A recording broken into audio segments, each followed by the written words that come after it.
नर्मदा परिक्रमा करणारा एक साधक आज खूप मोठ्या संकटात होता.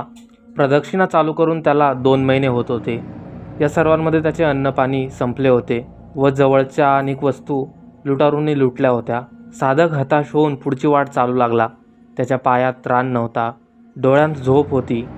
रात्रीचे 8 वाजत असतील.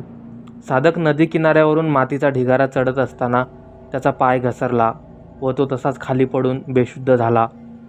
डोळे उघडले तर तो एका झोपडीत होता. तिथे एक गृहस्थ व त्यांची गृहिणी यांनी त्याची सेवा केली.